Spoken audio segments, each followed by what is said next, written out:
I was in my second year of medical school when my friends and I decided to take a trip over spring break. It wasn't an official school trip, but rather something we put together ourselves, a way to break free from the grueling routine of exams, dissections, and sleepless nights. There were 5 of us: Jake, our self-proclaimed leader; Maya, the adventurous one; Tom, who was always skeptical about everything; Leah, quiet but sharp; and me. We settled on the Great Smoky Mountains as our destination.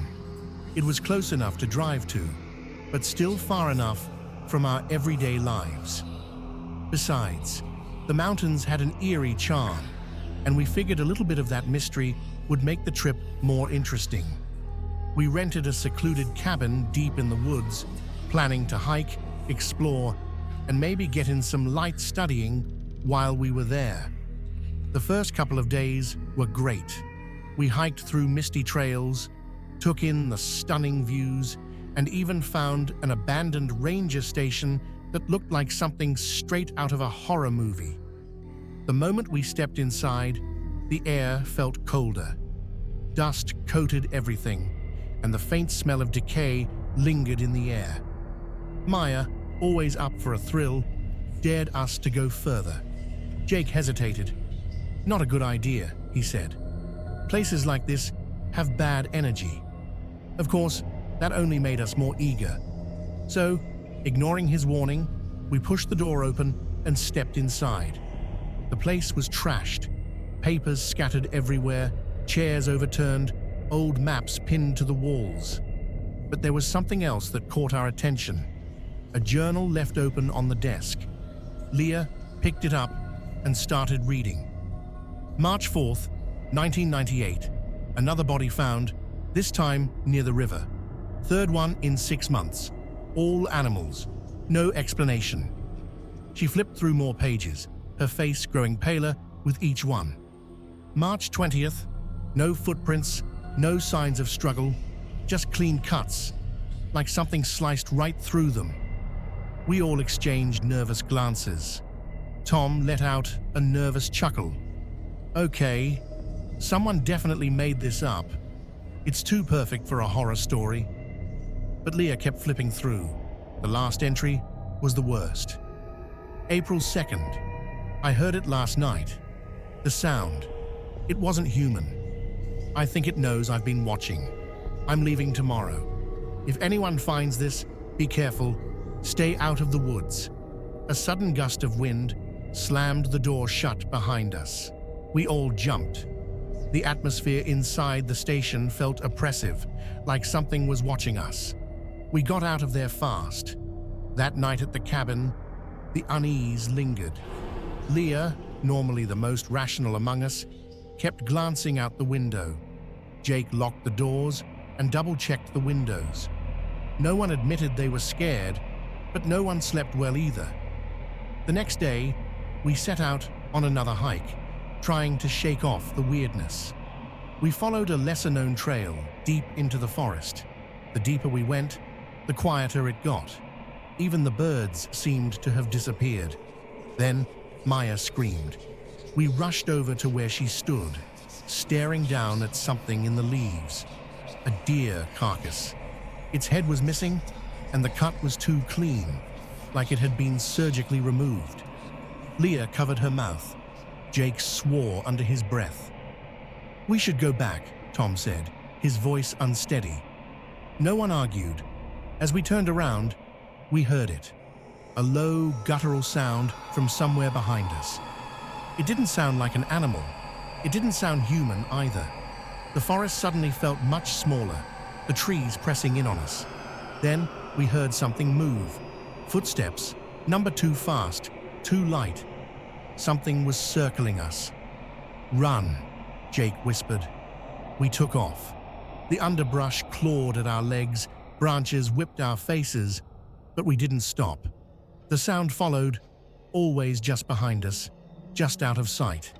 It was playing with us. Finally, we saw the cabin. We sprinted inside, slamming the door shut and locking it. The silence that followed was deafening. We didn't speak. We barely breathed. Then, just as I started to think maybe we were safe, we heard something. A soft tapping on the window. Tap, tap, tap. None of us moved. None of us dared to look. Then, the whisper came, right outside the glass. "I see you." The lights flickered violently, then went out completely. In the darkness, something moved inside the cabin. The floor creaked behind us. Leah let out a strangled gasp. Then, the whisper came again. Closer now. The next morning, we left before sunrise. We never spoke about it again. We told ourselves it was our imagination, the stress of medical school playing tricks on us. But every now and then, I dream about it.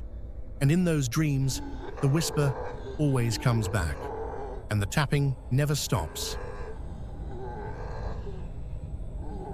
La la la la la. La la la la la la la.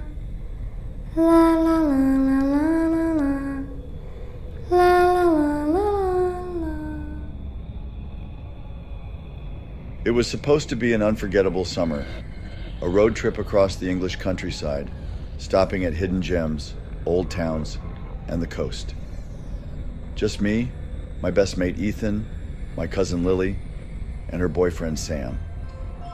We were all in our early 20s, finally free from exams, and desperate for a break before real life caught up with us.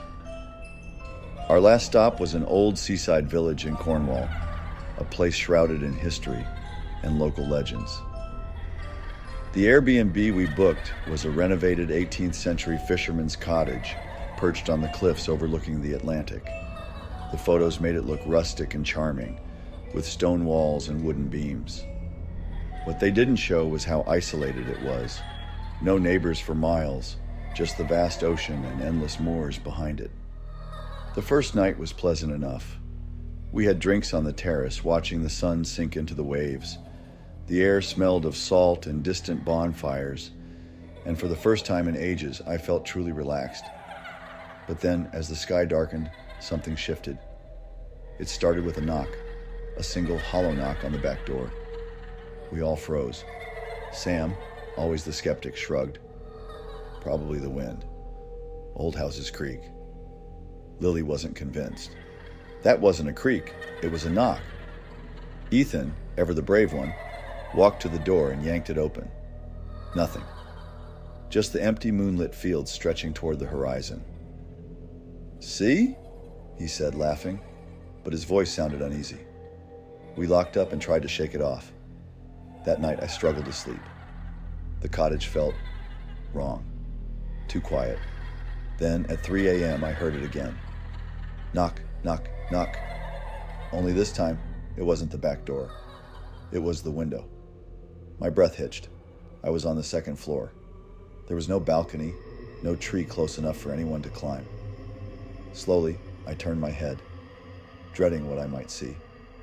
But there was nothing, just darkness beyond the glass. The next morning, I didn't mention it. Maybe I had imagined it, half dreaming. But when we went for breakfast in the village, the cafe owner gave us a strange look when we mentioned where we were staying.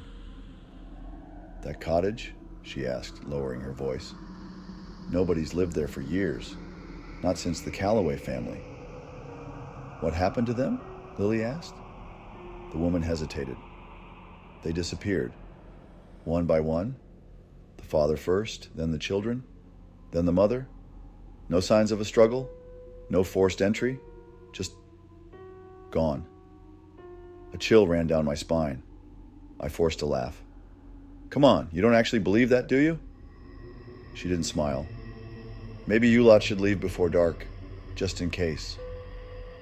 That evening we were back at the cottage, trying to shake the uneasy feeling. Sam and Ethan had convinced themselves the story was just a village legend to scare tourists. Lily and I weren't so sure.